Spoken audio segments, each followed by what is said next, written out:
Steve here with Table Rock Tea Company. We are in a field that we call Cecily Field today.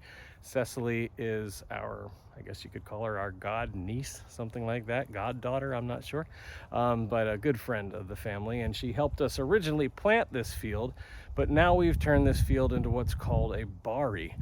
Bari is an Indian or Sri Lankan term for a seed growing tea field, and it's specifically designed to give you seeds for production, for expansion, and that kind of thing.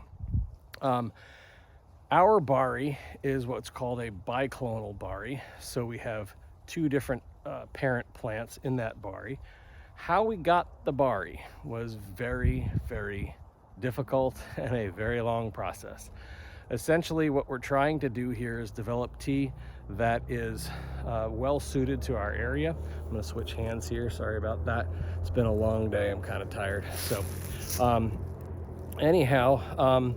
what we did was, over the years, we've planted thousands and thousands of plants in the field, and then we watch them for 3, 4, 5 years, and we decide which ones are our best plants, the ones that do great through abuse and neglect and you name it. So they're the ones that taste good and you have to produce from them and all that. So that takes a long amount of time to get to that stage. We then take single node cuttings from those. I think I've made some videos about that. And those cuttings from the parent plants take about 3 years then to mature to the point where we are now, where we can plant them in the field. So yeah, it's a long process that we hope will yield seeds that are suitable for this region, and we're pretty excited about it. So I'm going to show you the bari. As we go through here, you'll see a bunch of different plants. We have a total of 39 plants in this bari, and you'll see the flags here in a second. There's some blue flags and orange flags. They represent the two different parent plants that we have going on here. We plant them in a grid that is essentially a 12 by 12. Each of the plants are 12 feet apart, square. If you get my book, How to Grow and Make Tea in the United States, you'll see the pattern there. You'll also see the pattern for how to make what's called a multiple clonal bari. So in other words, more than just two parent plants. But this one, we just had two parent plants that we wanted to work with, and you can kind of see how they're spaced out here. So what that does when you do it in kind of a straight line is bees and pollinators tend to fly in a straight line. So you alternate between one and the other, and that gives better chance of cross-pollination. Now we do that for a couple of reasons. So we want seeds here because seeds produce a taproot, and for us, being right at the base of Table Rock Mountain that you can kind of see in the background, the weather is really harsh. So we'll fluctuate sometimes 50 degrees in a day. Today's a classic example of that.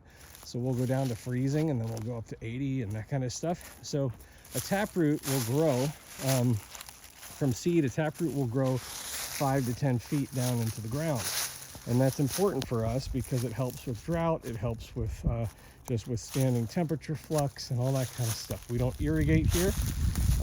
You'll see why. I mean, this is our field, so it'd be really hard to put irrigation in here, and super costly. But anyway, by doing the bari this way, we end up with two really good genetic parent plants. So that gives us seeds, but it gives us seeds from a limited gene pool that we really find the traits to be desirable for taste and for just the health of the plant and these conditions, all that kind of stuff. But it also gives us genetic diversity because we're not just pulling from one parent plant. That's important for U.S. grown tea. And I know that not everybody shares my philosophy on this. A lot of people are doing monoclonal crops and things like that for consistency. The problem with that, I feel, is right now we don't have disease like they do in most of the tea growing world. Eventually we probably will. And if you just have a monocrop if a pest or whatever decides it really likes your variety of tea and they're so close together, you're kind of in trouble. So anyhow, that's why we like genetic diversity. So it's just, again, by limiting your gene pool, you can have kind of the best of both worlds. You get seeds from good stuff. So let me flip this camera back around here. And sorry for all the flipping. It's been a long day. But anyway, that's our bari. We think it's really pretty cool. What'll end up happening is we'll let these plants grow and mature for probably 2 more years.